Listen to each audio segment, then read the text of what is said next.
오늘도 복된 아침 말씀 묵상 사랑하는 모든 가족들 가운데 주님의 평강이 함께하기를 소원하면서 말씀 묵상 시작하겠습니다. 오늘 같이 묵상하실 말씀은 열왕기상 22장 24절에서 28절 말씀 제가 봉독하겠습니다. 그나아나의 아들 시드기야가 가까이 와서 미가의 뺨을 치며 이르되 여호와의 영이 나를 떠나 어디로 가서 내게 말씀하시더냐. 미가야가 이르되 네가 골방에 들어가서 숨는 그날에 보리라.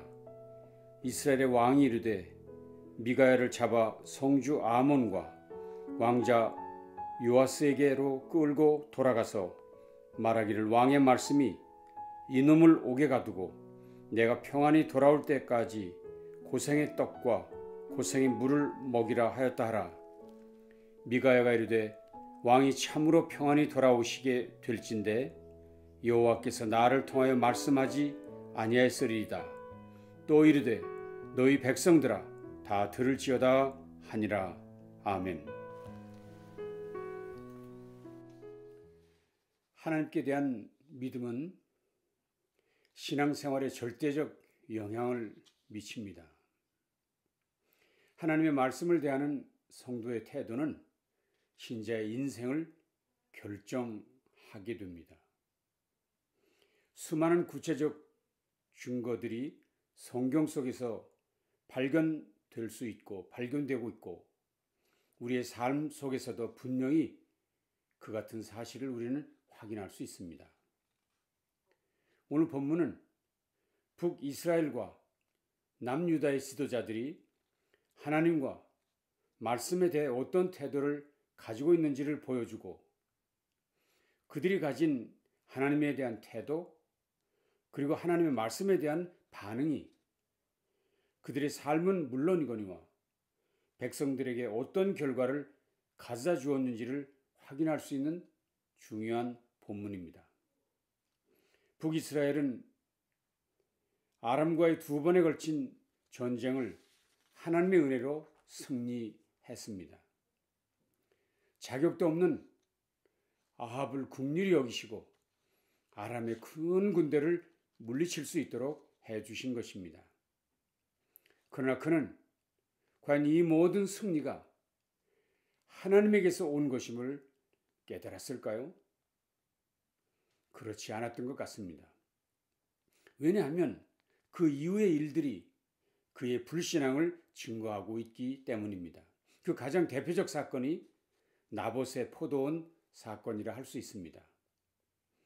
아합은 왕이면서도 한 농부의 포도원을 빼앗기 위해 아내인 이세벨과 함께 결국 나봇을 죽이고 그 포도원을 탈취했습니다.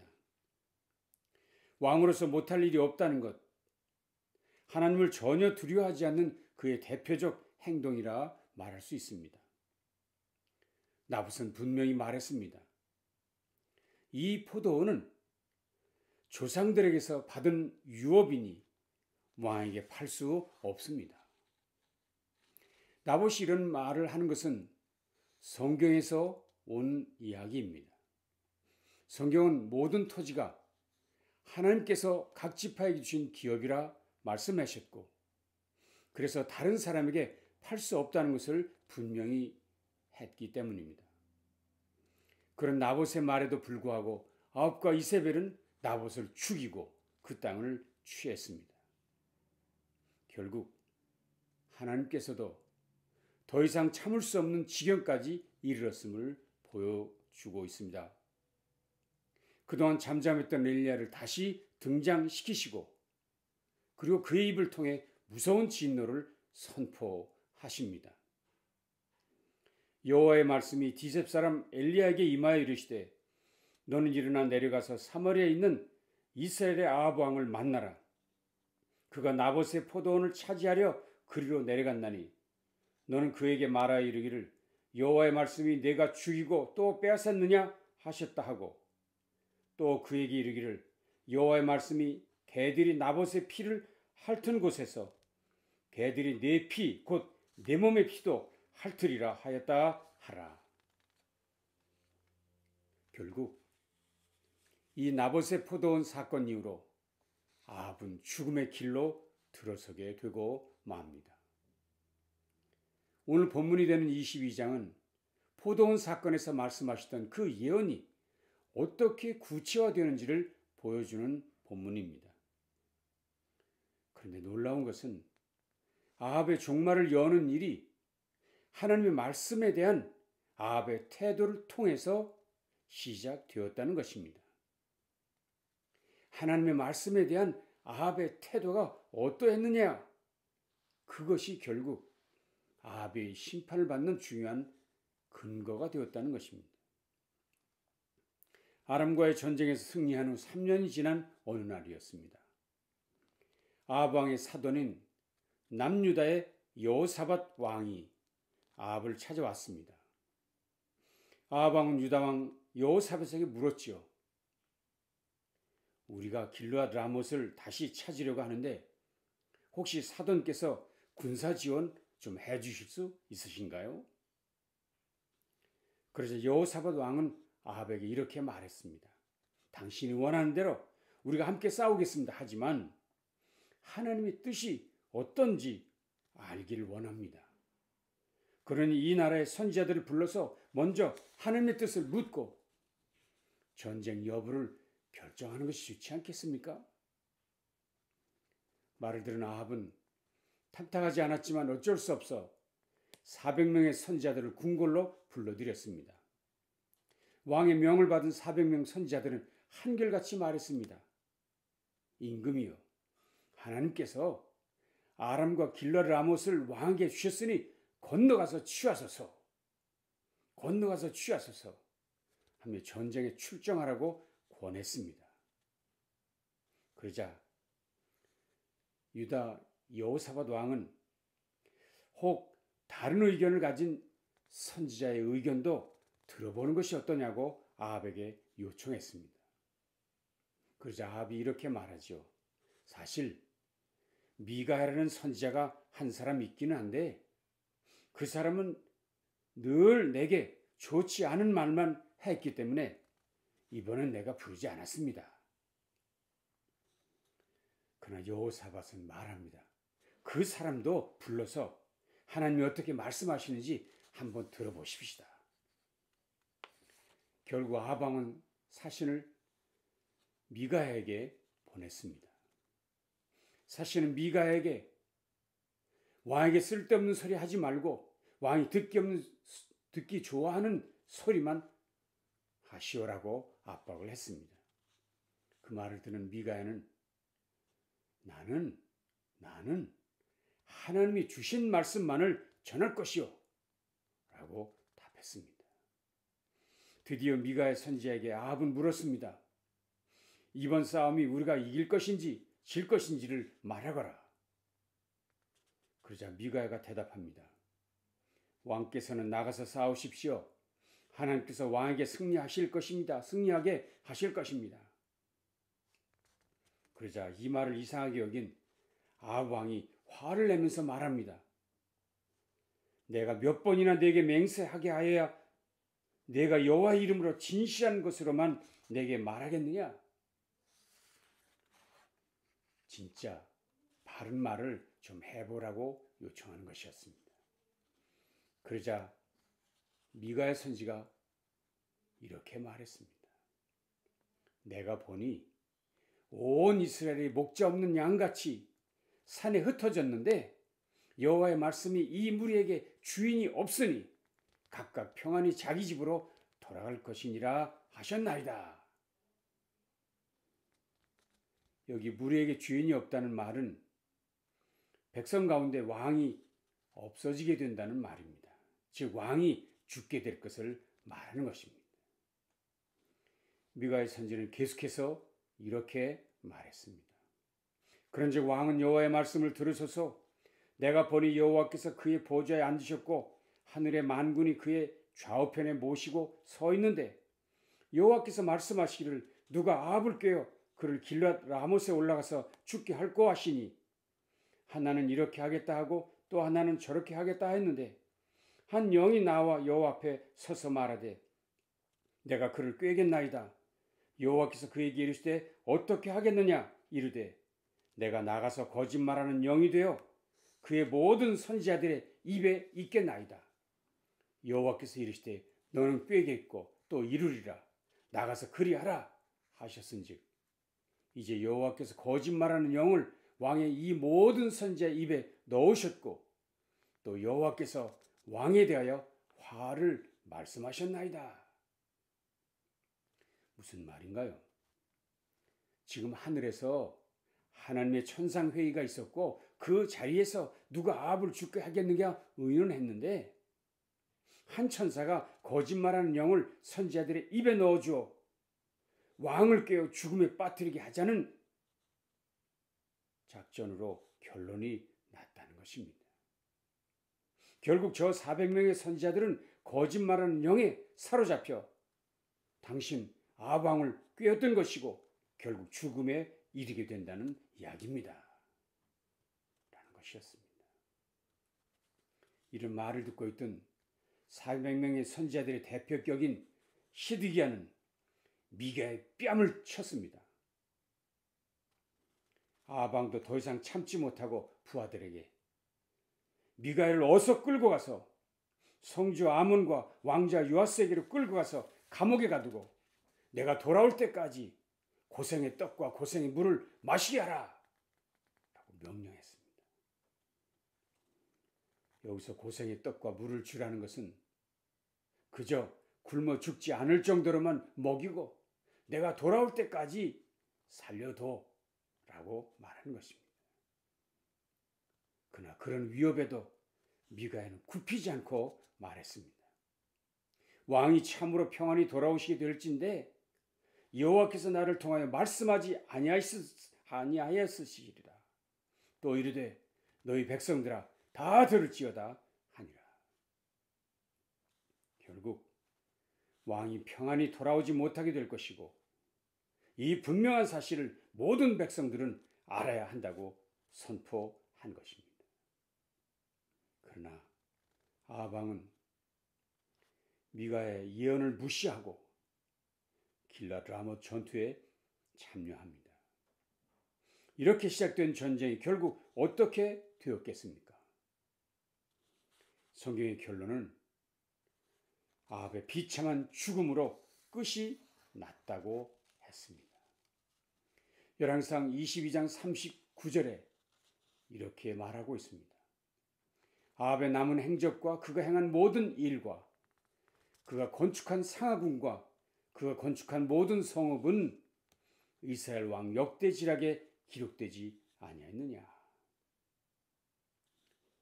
결국 그에 대한 기록이란 겨우 그가 건축한 상하궁, 그가 건축한 성읍 정도뿐, 그의 그 어떤 화려한 업적도 그의 영혼에는 아무런 유익을 주지 못했다는 것. 그가 남긴 것은 오직 건물들 뿐이었다는 것입니다. 왕이라 하여도 그가 엄청난 업적을 쌓았다 하여도 하나님과의 관계, 하나님의 말씀을 대하는 그의 태도가 결국 그의 인생을 결정지었다는 것을 알 수 있습니다. 자, 그러면 오늘 우리가 이 본문에서 얻을 수 있는 교훈은 무엇입니까? 저는 두 가지라 생각합니다. 첫째는 하나님의 말씀을 대하는 태도가 인생을 결정짓는다. 즉 하나님의 말씀을 듣는 자의 태도에 관한 중요한 교훈을 주셨다는 것입니다. 하나님의 말씀을 듣고 있는 아합을 보십시오. 그의 곁에 400명이나 되는 선지자들이 있었습니다. 그들 모두가 선지자들이라고 했습니다. 하나님의 뜻을 전한다고도 했습니다. 물론 아합 곁에는 미가야라는 선지자도 있었죠. 그러나 아합 왕은 그 미가야보다는 400명의 선지자, 특별히 전쟁에 출정해야 한다고 말했던 시드기야 같은 왕의 기분을 따라 왕을 즐겁게 하는 선지자들만을 가까이 두었습니다. 그러나 한 사람, 미가야 같은 선지자, 왕에게 늘 쓴소리를 하는 하나님의 사람은 멀리했습니다. 듣기 싫어했습니다. 심지어 그를 감옥에 가두고 고생의 떡과 고생의 물을 먹였습니다. 그렇게 하나님의 말씀을 멀리했던 아합의 최후가 어떻게 되었다고요? 어떻게 마무리되었다고요? 여러분, 오늘 과연 우리에게는 아합 같은 편향적 신앙인은 없는가요? 늘 듣기 좋은 설교, 흥미로운 말씀, 그저 복을 전하는 메시지에만 귀를 여는 신앙인은 없는가요? 성도 여러분, 하나님이 하신 말씀에 귀를 기울이십시오. 하나님의 모든 말씀에 귀를 여십시오. 내가 좋아하는 말씀에만 집중하지 마십시오. 조금 딱딱해도, 조금 어눌해도 하나님의 말씀이 전파되면 아멘, 아멘으로 화답하시기를 바랍니다. 귀가 즐겁다고 삶이 행복해지지 않습니다. 눈이 즐겁다고 인생이 평화롭지 않습니다. 100배, 60배, 30배의 결실하는 밭은 말씀을 잘 받는 마음밭을 가진 사람들의 결과입니다. 하나님의 말씀이라면 어떤 말씀이든지 아멘으로 화답하는 청종하는 성도, 말씀을 기쁜 마음으로 받는 풍성한 열매 맺는 성도들 모두 되시기를 간절히 바랍니다. 오늘 본문이 주는 또 하나의 교훈은 말씀을 전하는 사역자들에게 주는 교훈입니다. 그 대표적 인물이 미가야 선지자입니다. 그는 유명한 예언서를 쓴 사람도 아닙니다. 그에 대한 자세한 내력도 우리는 알 수 없습니다. 그러나 그는 왕을 두려워하지 않았습니다. 그래서 왕에게 이렇게 말했습니다. 왕은 여호와의 말씀을 들으소서. 왕은 여호와의 말씀을 들으소서. 심지어 그를 협박하는 사신 앞에서도 담대하게 말했습니다. 여호와께서 살아계심을 두고 맹세하노니 여호와께서 내게 말씀하시는 것 곧 그것을 내가 말하리라. 하나님이 주신 말씀만 전하고 나는 듣는 사람의 귀를 즐겁게 하지 않겠습니다. 400명의 선지자들이 떼를 지어 싸우러 올라가면 승리할 것이라고 아합에게 말하는 상황에서 싸우러 올라가면 죽을 것이라고 말하는 것은 결코 쉬운 일이 아닙니다. 그렇게 담대하게 말하려면 하나님의 말씀에 대한 확신이 있어야 합니다. 이건 하나님의 말씀입니다. 라는 확신이 있어야죠. 뿐만입니까? 아합왕이 원하는 내용이 무엇인지 알면서도 왕이 싫어하는 말을 하는 것도 쉬운 일은 아닙니다. 그렇게 하려면 말씀 사역자로서의 자긍심이 있어야 합니다. 말씀 사역자로서 일꾼들은 하나님의 말씀을 대언하는 자라는 자긍심이 있어야 한다는 것입니다. 나는 누가 뭐라 해도, 나는 누가 앞에서도 나는 하나님의 말씀을 전하는 사람이라 하는 자긍심이 있어야 한다는 것입니다. 미가야를 보십시오. 그가 비록 옥에 갇혀 고생의 떡, 고생의 물을 먹게 되었지만 어떤 경우에도 그는 굴하지 않았습니다. 사랑하는 성도 여러분, 바른 말씀, 하나님의 말씀만을 담대하게 선포하는 사역자들이 이 땅에 넘치게 될 때 바로 우리 신앙 공동체는 건강한 공동체로 주님의 기쁨과 자랑이 될 것을 확신합니다. 저와 여러분 모두가 오직 하나님의 말씀에만 집중하고 귀를 기울이고 다시 한번 결단하는 복된 아침 되시기를 간절히 바랍니다. 기도하시겠습니다. 주님, 오늘도 감사합니다. 귀한 말씀으로 우리 자신들을 돌아보고 또 살필 수 있는 복된 아침 주신 것 감사합니다. 말씀만 의지하게 하시옵소서. 말씀만 바라보게 하시옵소서. 말씀만 증거하게 주시옵소서. 그래서 우리 공동체 안에 오직 하나님의 말씀만이 풍성한 살아있는 공동체, 열매 맺는 공동체가 되도록 역사해 주시옵소서. 예수님 귀하신 이름으로 간절히 축복하며 기도합니다. 아멘. 남날도 승리하시기 바랍니다.